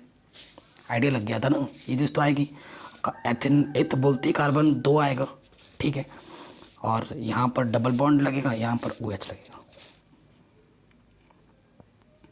ठीक है, और बाकी यहाँ ये आ जाएगा। ठीक, अब इस चीज़ को तो मैंने बना दिया, इस चीज़ को और अच्छे से समझने के लिए पता है क्या होता है, अब समझो, देखो समझो, इसको समझाने का और एक तरीका भी है, उसे भी देख लेते हैं। वैसे अगर प्रॉपर फिगर की बात की जाए ना, अगर इथेन होता तो इथेन का फिगर इस तरीके से बनता है, कार्बन 2 होंगे और सबके साथ H जुड़ा होगा। ठीक है, सबके साथ H जुड़ा होगा। अब जैसे इसने बोला एथेनोइक अम्ल, एथेनोइक अम्ल में क्या होता है, डबल बॉन्ड आता है यहाँ पर, आ रहा डबल बॉन्ड। ठीक है, तो जैसे ही डबल बॉन्ड आएगा, ये बॉन्ड यहाँ से टूट जाएगा। ये मेरा थोड़ा देसी अंदाज़ है समझाने का। ठीक है, ये बॉन्ड यहाँ से टूट जाएगा और ये बॉन्ड यहाँ से हट के यहाँ आ जाएगा, तो एक H यहाँ से कम हो गया। फंक्शनल ग्रुप जोड़ना है तो यहाँ O आ जाएगा, यहाँ OH आ जाएगा। ये मेरा देसी अंदाज़ है समझाने का। ठीक है, हट गया, ऐसे हो गया आराम से। अब आ जाओ सेकंड वाले में, bromopentane. Bromopentane, pentane single bond. ठीक है, पेंट बोलते ही सारा हमारे ख्याल आ गया। ये देखो, पेंट का मतलब 5 कार्बन, 5 कार्बन बना दो फटाक से। ठीक है, यहाँ कितने बने हमारे, 4 और एक बना दो 5। अब ब्रोमो बोला है, देखो ऐसे बनाओ हमेशा, कभी भी कोई दिक्कत ही नहीं आएगी। ठीक है, यहाँ H जुड़ेगा। अब यहाँ पर भी H जोड़ता मैं, अगर ब्रोमो नहीं बोलता, सिर्फ पेंटेन बोलता तो यहाँ पे भी H लिखता। ब्रोमो बोला है तो यहाँ मैं ब्रियर लगा दे रहा हूँ। यहाँ भी लगा सकते थे, यहाँ भी लगा, कहीं पे भी लगा सकते थे, कोई सा भी H हटाकर वहाँ पे ब्रियर लिख दो, तो ये क्या बन गया, ब्रोमो पेंटेन।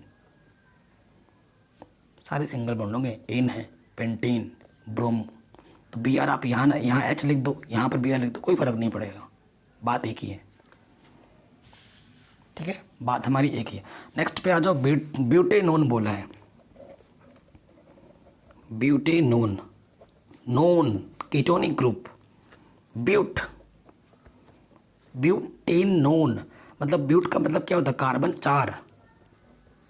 बिना सोचे समझे का मैंने कार्बन 4 बना दिए, इससे ये आइडिया लगा मेरे को ब्यूटेनोन। अब देखो देसी अंदाज समझाने का है मेरा, यहाँ एच एच तो लगेगा। अब मैंने आपको बताया ब्यूटेनोन है, ब्यूटेनोन, नोन का मतलब होता है double bond O, double bond O जुड़ेगा, कीटोनिक ग्रुप है ये। तो डबल बॉन्ड जब मैं लगाऊंगा तो एक बॉन्ड को तो मेरे को यहाँ से हटाना पड़ेगा, मतलब कहीं से भी हटाऊँ, ठीक है, कहीं से भी हटाऊँ। मैंने क्या किया, यहाँ से लिख दिया, यहाँ से इस बॉन्ड को हटा दिया, ये बॉन्ड हटेगा तो यहाँ से ये एच भी हटेगा, यहाँ डबल बॉन्ड ओ लिख दिया, तो ये मेरा क्या हो गया, ब्यूटेनोन, क्योंकि ब्यूटेनोन में ये डबल बॉन्ड ओ आता है। ठीक, इस डबल बॉन्ड ओ को चाहे तो आप यहाँ पर भी लिख सकते थे ऐसे करके, और यहाँ सिर्फ एच लिख देते हैं, एक ही बात है। तो ये हमारा क्या बन गया, ब्यूटेनोन। ठीक है, ये चीज़ भी आ गई समझ में। अब लास्ट वाला क्या बटा, हेक्सेनल। हेक्सेनल देखिए ये कैसे होगा, नाम से ही आइडिया लगाओ, हेक्स बोला है तो कार्बन कितने होंगे, 6 होंगे। नेल, नेल, नेल का मतलब अल ग्रुप जोड़ रहा है, हेक्सेनल बोला है ना, नेल, एल, अल कब लगेगा, जब एल्डिहाइड ग्रुप होगा। इसका मतलब क्या है, एल्डिहाइड ग्रुप, एल्डिहाइड ग्रुप, ये आइडिया लगा मेरे को। अब एल्डिहाइड ग्रुप जैसे ही मेरे को आइडिया लगा तो मेरे को पता है एल्डिहाइड ग्रुप कब आता है, जिसमें ये चीज़ जुड़ा होता है, यानी कि CHO, CHO ऐसा होना चाहिए। अब देसी अंदाज में हेक्सेनल बोला है, हेक्सेनल का मतलब कार्बन 6 है, बनाऊँ तो कार्बन 6, 1 2 3 4 5 6, ठीक है, ये किया मैंने। अब मेरे को तो पता है कि भैया नेल बोला है तो ये चीज़ आएगी, यानी कि यहाँ से मेरे को ऐसे होता है प्रॉपर इन सब में एच जुड़ा हुआ है, यहाँ पर डबल बॉन्ड हो आएगा, तो यहाँ से एक बॉन्ड मेरे को हटाना पड़ेगा, यहाँ लगाना पड़ेगा। तो यहाँ से एच नहीं लिखूँगा मैं, यहाँ पर हटा दिया है मैंने, तो यहाँ ओ लग गया और यहाँ एच है, बाकी सब में एच जोड़ दो।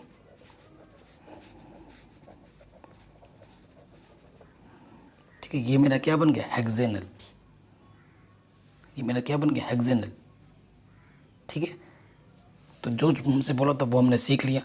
अब मैं एक ना सेपरेट वीडियो लाऊंगा नामांकन की, ये तो मैं अभी सिखा रहा हूँ, इसी वीडियो में सिखा रहा हूँ, तो आपको इतना टाइम उतना नहीं दे पा रहा हूँ, लेकिन एक अलग वीडियो लाऊंगा जिसमें सिर्फ नामांकन ही, नामांकन में 1 से 1.5 घंटे की वीडियो बनाना चाहता हूँ, और उसमें हर टाइप के क्वेश्चन को मैं बहुत ही सिंपल वे में सिखाऊँगा, बड़े से बड़ा, छोटा छोटा, एक ही क्वेश्चन को कितने भागों में तोड़ तोड़ के नए नए नाम बना के दिखाऊंगा मैं आपको।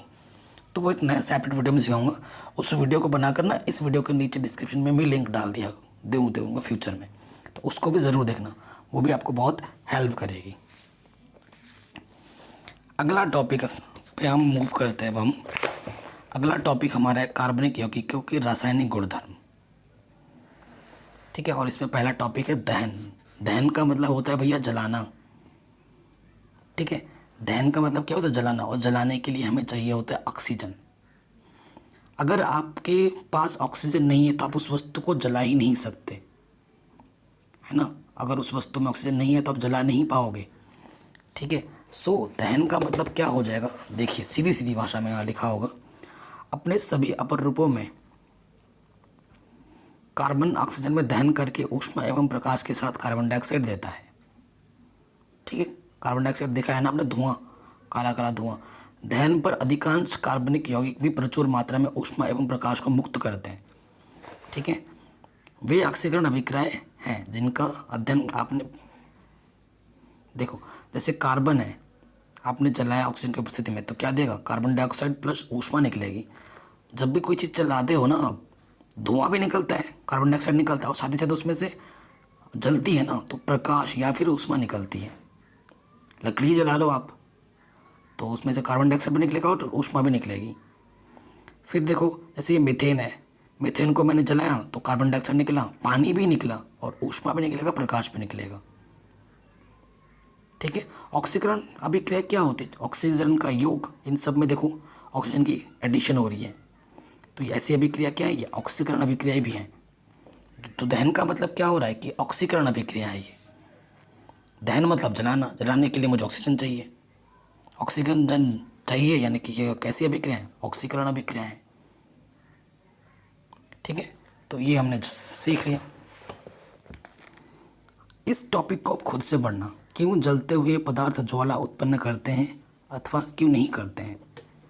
जो जल रहा है वो ज्वाला यानी कि ऊष्मा ही क्यों उत्पन्न करता है, इसको पढ़ना। पढ़ के मेरे को आपने क्या समझा वो मेरे को कमेंट करके बताना। जो सही सही बोलेगा उसका मैं रिप्लाई करूँगा और उसका नाम दूसरे वीडियो में ज़रूर लूँगा। कोयला तथा पेट्रोलियम का निर्माण कैसे होता है, ये आपने सामाजिक विज्ञान में भी ज़रूर पढ़ा होगा। कोयला और पेट्रोलियम कैसे बनते हैं, कैसे इनका निर्माण होता है। ठीक है, तो ये चीज़ आप पढ़ना आराम से, खुद ही पढ़ के खुद ही समझ जाओगे, क्योंकि ये पहले भी मैं बता चुका हूँ, है ना। SSTP में भी पढ़ा रखा है, पढ़ा होगा आपने, तो इसको ज़रूर पढ़ना, आप अपने आप समझ जाओगे। फिर आते हैं ऑक्सीकरण, नया टॉपिक जो है ये ऑक्सीकरण पहले ही पढ़ चुके हैं। नेक्स्ट पढ़ते हैं संकलन अभिक्रिया। ठीक है, यहाँ पर लिखा हुआ है ना लास्ट में ये वाला टॉपिक, संकलन अभिक्रिया, इसके बारे में पढ़ लेते हैं। कह रहे हैं पेडिलियम अथवा निकेल जैसे उत्प्रेरकों की उपस्थिति में असंतृप्त हाइड्रोजन जोड़कर संतृप्त हाइड्रोकार्बन देते हैं। ठीक है, उत्प्रेरक वे पदार्थ होते हैं जिनके कारण अभिक्रिया भिन्न दर से आगे बढ़ती है। मतलब उत्प्रेरक का काम क्या होता है, अभिक्रिया को गति प्रदान करना, चाहे वो गति धीमी हो चाहे वो गति जल्दी हो। उत्प्रेरक क्या करता है, अभिक्रिया को गति प्रदान करता है, विभिन्न दर से आगे बढ़ाती है, जो अभिक्रिया को प्रभावित नहीं करती है। मतलब अभिक्रिया में अगर सपोज करो जल, उस अभिक्रिया में पानी बनना है, तो अगर आपने उत्प्रेरक डाल दिया तो उत्प्रेरक का काम क्या है, अभिक्रिया को या तो धीमी करेगा या जल्दी करेगा, लेकिन जो बनना है वो तो बन के ही रहेगा, उसको प्रभावित नहीं कर सकता है, लेकिन उसकी गति को ज़रूर प्रभावित करता है उत्प्रेरक। कभी कभी फास्ट कर देता है, फटाक से बना देगा, कभी धीमी कर देगा। तो उत्प्रेरक गति बढ़ाता है लेकिन उसके प्रभाव को कम नहीं कर सकता। ठीक है, मतलब ये नहीं कि किसी अभिक्रिया में पानी का बनना है तो ये नहीं कि पानी नहीं कुछ और बन रहा है, ऐसा नहीं होता, बनेगा वही, लेकिन कभी कभी उत्प्रेरक क्या करता है, उस चीज़ को जल्दी बनाने का प्रयत्न करता है या फिर धीरे बनाने का प्रयत्न करता है, गति देता है, उसको कहने का मतलब है। ठीक है, इसका एक बहुत ज़्यादा उदाहरण है जो वनस्पति घी नहीं होती है, हम अपने घरों में जो घी खाते हैं पैकेट में जो आता है, या फिर घी का जो बड़ा पैमाने पे जो निर्माण होता है ना फैक्ट्रियों में, वो इसी आधार पर होता है। ठीक है, उसे हाइड्रोजनीकरण अभिक्रिया भी कहते हैं, तो वो भी हम अभी आगे पढ़ेंगे डिटेल में। कह रहे हैं निकिल प्रेरक का उपयोग करके सामान्यतः वनस्पति तेलों के हाइड्रोजनीकरण में इस अभिक्रिया का उपयोग होता है। वनस्पति तेलों में सामान्यतः लंबी असंतृप्त कार्बन श्रृंखलाएं होती हैं, जबकि जंतु वसा में संतृप्त कार्बन श्रृंखलाएं होती हैं। तो देखो ये C+C, यहाँ पर RR, फिर निकिल उत्प्रेरक लगाया हाइड्रोजन की उपस्थिति में, तो ये बन गया। ठीक है, तो नेक्स्ट वीडियो में मैं आपको हाइड्रोजनीकरण अभिक्रिया, ये तो मैं समझा रहा हूँ इस वीडियो में, है ना, सभी चीज़ों को हम समझ रहे हैं, चैप्टर को समझ रहे हैं। एक नेक्स्ट वीडियो आएगा जिसमें हम क्वेश्चन ही क्वेश्चन करते हैं, वो तो आपको पता ही होगा ना। ओके, अब आ जाते हैं नेक्स्ट टॉपिक, एथेनॉल के गुणधर्म। एथेनॉल क्या होता है, जो दारू नहीं होता एल्कोहल को हम क्या बोलते हैं, एथेनॉल बोलते हैं। तो उसके क्या गुणधर्म है वो हम पढ़ेंगे।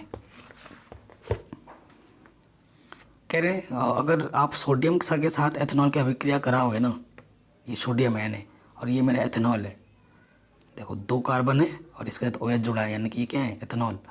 तो हमारे पास क्या बनता है, सोडियम एथोक्साइड मिलता है, ये है ना, ये बना सोडियम एथोक्साइड। कह रहे एल्कोहल सोडियम के साथ अभिक्रिया कर हाइड्रोजन गैस उत्पन्न करती है, और एथेनॉल के साथ अभिक्रिया दूसरा उत्पाद सोडियम एथोक्साइड बनाता है। ठीक है, कह रहे असंतृप्त हाइड्रोकार्बन बनाने की अभिक्रिया 443 केल्विन ताप पर एथेनॉल अधिक के सांद्र सल्फ्यूरिक अम्ल के साथ गर्म करने पर एथेनॉल का निर्जलीकरण होकर एथीन बनता है। ठीक है, ये 2 चीज़ें आप पढ़ के लिख लेना। फिर है नेक्स्ट टॉपिक, एल्कोहल का जो उपयोग है ना वो ईंधन के रूप में भी करते हैं। देखो कैसे, कह रहे गन्ना सूर्य के प्रकाश को रासायनिक ऊर्जा में बदलने में सर्वाधिक सक्षम होता है।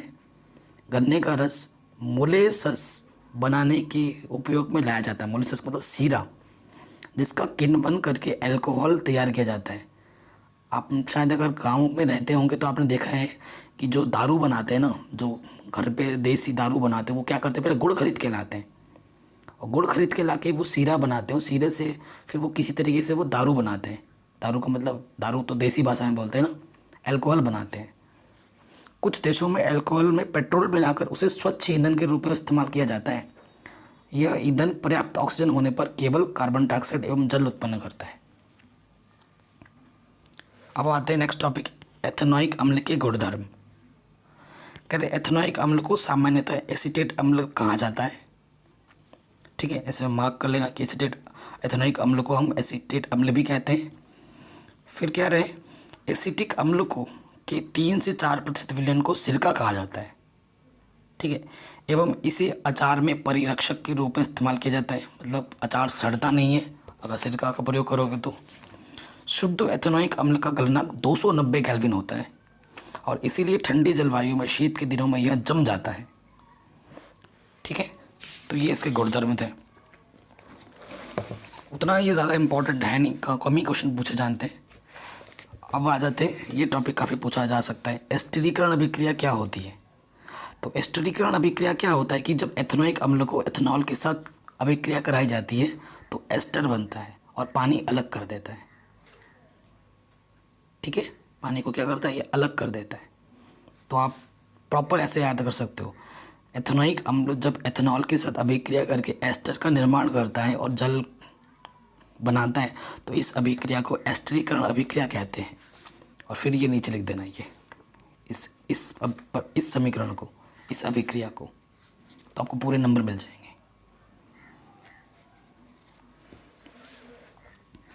ठीक है, नेक्स्ट टॉपिक जो बहुत इम्पॉर्टेंट है, इसमें से क्वेश्चन भी हमसे पूछ रहा है कि ऑक्सीकारक क्या है। तो ऑक्सीकारक क्या होता है, वे रासायनिक पदार्थ जो स्वयं अपचित होकर ना दूसरे को ऑक्सीकृत करता है, ऑक्सीकारक कहलाता है। ये आप लिख सकते हो एग्जाम में, बहुत इंपॉर्टेंट क्वेश्चन है कि वे रासायनिक पदार्थ जो स्वयं अपचयित होकर दूसरे को ऑक्सीकृत करते हैं, ऑक्सीकारक कहलाते हैं। उदाहरण के लिए अगर आपको लिखना चाहो यहाँ पर, तो उदाहरण इसका है, बहुत सारे उदाहरण है वैसे तो, KMnO4 है और मैं दे सकता हूँ K2Cr2O7 है, ऐसे ही बहुत सारे हैं। तो ये 2 उदाहरण याद रख लेना आप। ठीक है, ये शानदार क्वेश्चन है। नेक्स्ट जो टॉपिक है हमारा वो है साबुन और अपमार्जक। ठीक है, साबुन आपने ज़रूर देखा होगा, साबुन आप घर पे लगाते हैं। साबुन भी 2 टाइप के आप यूज़ करते हो, डिटर्जेंट का अलग होता है, जो बॉडी पे यूज़ करते हो वो दूसरा टाइप का होता है ना। अपमार्जक क्या होता है उसके बारे में हम पढ़ेंगे। तो इससे पहले मैं पढ़ूँ, उन्होंने NCERT में देखो इन्होंने मिशेल दिखा रखा है। मिशेल क्या होता है, मिशेल का निर्माण के बारे में थोड़ा जान लेते हैं, क्योंकि इसका उपयोग साबुन की सफाई क्रिया विधि को समझाते वक्त मेरे को बताना पड़ेगा। तो यहाँ देख लेते हैं, फिगर पहले यहाँ रखा है तो देख लेते हैं।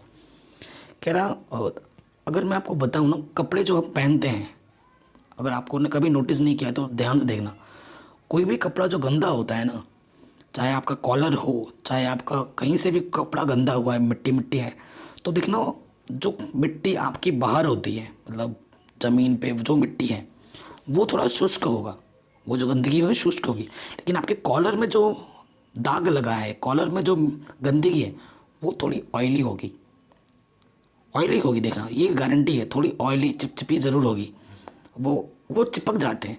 और ठीक है, और वो तेलीयपन जो होता है ना, वो हमारे स्किन से ही होता है। मिट्टी और हमारे शरीर से जो अभिक्रिया है वो तेलीय गंदगी बन जाती है और फिर वो चिपक जाता है ना। अब आप अगर आपने देखा होगा, कोई बच्चा होता है, कोई लोग होते हैं जो कई दिनों तक पहनते हैं एक ही कपड़े को, या रास्ते पे जो लोग घूमते हैं ना पागलों की तरह, वो जो उनकी मजबूरी होती है, वो एक तरीके से देखा जाए तो। बट क्या कर सकते हैं, और उनके कपड़ों को अगर देखोगे आप तो उनके कपड़ों में बहुत ज़्यादा गंदगी हो जाती है और उनकी गंदगी जो मिट्टी मिट्टी होता है ना, वो एकदम चिपचिपा टाइप हो जाता है, यानी कि ऑयली है, तेली है, तो गंदगी हमेशा तेली रूप में होती है। जो गंदगी होती है ना उसमें फैटीपन आता है, तेलीपन होता है। तो देखो इस गंदगी को दिखा रही तेल की ये बूंद है, ठीक है, और ये सोडियम Na पॉजिटिव है। तो ये क्या बनाते हैं, एक श्रृंखला के टाइप के बनाते हैं और इसे बोलते हैं मिशेल, ठीक है। तो अभी हम डिस्कस करते हैं कि कैसे सफाई विधि होती है। कह रहे हैं अधिकांश जो मैल होता है ना वो तेली होते हैं, और आप जानते हैं कि तेल पानी में अघुलनशील है। अगर पानी में तेल डालोगे तो वो घुलता नहीं है। साबुन के अणु लंबी श्रृंखला वाले कार्बोक्सिलिक अम्लों के सोडियम एवं पोटेशियम लवण होते हैं। जो साबुन होता है ना हमारा, वो कार्बोक्सिलिक अम्लों के सोडियम एवं पोटेशियम लवण होते हैं। साबुन का आयनिक भाग जल से, जबकि कार्बन श्रृंखला से तेल से पारस्परिक क्रिया करती है। इस प्रकार साबुन के अणु मिशेल की संरचना तैयार करते हैं। जो साबुन के अणु होते हैं ना, इस तरीके के मिशेल बनाते हैं, जहाँ कणों का एक सिरा तेल कण की ओर तथा आयनिक सिरा बाहर की ओर होता है, ठीक है। जो कण का एक सिरा देखो ये तेल की ओर रहेगा और एक सिरा ये बाहर की ओर रहेगा, ठीक है। इसमें पानी का इमल्सन होता है, इमल्सन बनता है। और क्या होता है ना, साबुन का मिशेल मैल को पानी बाहर निकालने में मदद करता है। जो मैल के अंदर जो पानी है ना उसको बाहर निकालने में मदद करता है, और हमारे कपड़े फिर क्या हो जाते हैं, इस अभिक्रिया के पश्चात साफ होने लगते हैं। तो इतना अगर आए लिख दोगे ना साबुन की क्रिया विधि में, तो आपको पूरे नंबर मिल जाएंगे, ठीक है। और इसका डिटेल अगर आप देखना चाहो तो ये एक प्रैक्टिकल के तौर पे बनाया हुआ है, इसे आप पढ़ सकते हैं, लेकिन आप ज़रूरी नहीं है। अब इसमें क्वेश्चन है, क्या आप डिटर्जेंट पाते हो ना, सर्फ जिसे हम बोलते हैं, क्या बोल रहा है, क्या आप डिटर्जेंट का उपयोग कर बता सकते हैं कि कोई जल कठोर है अथवा नहीं। अच्छा पहले बात तो करते हैं भाई कठोर जल क्या होता है और सामान्य जल क्या होता है। देखो कठोर जल वो होते हैं जो नदी में है, नदी का पानी है, तालाब का पानी है, कठोर जल बोला जाता है, ठीक है। कठोर जल का जो फॉर्मूला होता है ना वो होता है D2O, और जो हमारा सामान्य जल होता है ना पीने वाला पानी, वो होता है H2O। तो ये होता है सामान्य जल और ये होता है कठोर जल, ठीक है।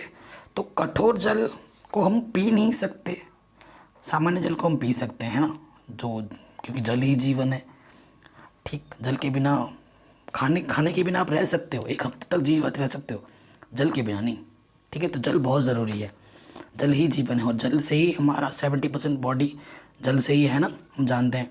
तो जल तो बहुत ज़रूरी है। तो पानी बचाओ, पानी का सदुपयोग करो, पानी की बर्बादी कम करो, कोई कर रहा है तो उसे रोको। कठोर जल नदी में, तालाब में है ना, कहीं पर पानी जमा है तो वो कठोर जल है। सामान्य जल जो हैंडपम्प से हम निकालते हो, जो साफ़ होता है पीने लायक, उसे हम सामान्य जल बोलते हैं। अब पता कैसे लगाया जाएगा कि आपको 2 बाल्टी में, क्योंकि पानी सपोज करो तालाब से ही ला के उठा के लाए हैं और आपको वो साफ दिख रहा है, एक बाल्टी में आपका ये कठोर जल है और एक बाल्टी में आपका सामान्य जल है, और आपको बता दिया गया, आपको डिटर्जेंट दिया गया है सर्फ। बाल्टी में जब आप डिटर्जेंट डालोगे ना सामान्य वाले में, तो एकदम झाग पूरा भौरा बनेगा, एकदम मस्त झाग बनेगा, पूरा भर जाएगा झाग से। अब इसमें जब कठोर पानी जिसमें है ना, इसमें जब आप डालोगे ना एकदम झाग, इसमें जितना आपने डिटर्जेंट डाला इसमें भी उतना ही डालोगे, ये नहीं कि ज़्यादा डाल दिया, इसमें भी उतना डालोगे ना तो इसमें झाग कम बनेगा। तो जिसमें झाग कम बनेगा वो आपका कठोर जल होगा, जिसमें झाग ज़्यादा बनेगा वो आपका सामान्य जल होगा, ठीक है। तो ये ऐसे पता लगा सकते हैं कि भैया अगर डिटर्जेंट डालने पर जिसमें कम झाग बन रहा है वो सामान्य जल है, और जिसमें ज़्यादा झाग बन रहा है, जिसमें ज़्यादा झाग बन रहा है वो सामान्य जल है, और जिसमें कम झाग बन रहा है वो कठोर जल है। तो इस तरीके से हम बता सकते हैं। तो इस तरीके से हमारा ये चैप्टर पूरा मैंने आपको ऊपर से अच्छी तरीके से समझा दिया है। सजाती हुई श्रेणी, समझाती श्रेणी के बारे में भी मैंने बताया है। ये इस चैप्टर का इंट्रोडक्शन टाइप वीडियो था, समझा है अभी हमने। अभी इसके बाद इसी चैप्टर का दूसरा वीडियो आएगा जिसमें हम सारे क्वेश्चन आंसर डिस्कस करेंगे। वहाँ पर भी हम टॉपिक को डिस्कस करेंगे, ये नहीं कि सिर्फ ऊपर से बता दिया, ऐसा कुछ नहीं है। क्वेश्चन को जब मैं बताऊँगा उसको दोबारा से समझाऊँगा भी, ताकि आप चीज़ों को समझ सको और अच्छी तरीके से। अगर वीडियो पसंद आई तो प्लीज़ लाइक शेयर ज़रूर कर देना। Thanks for watching.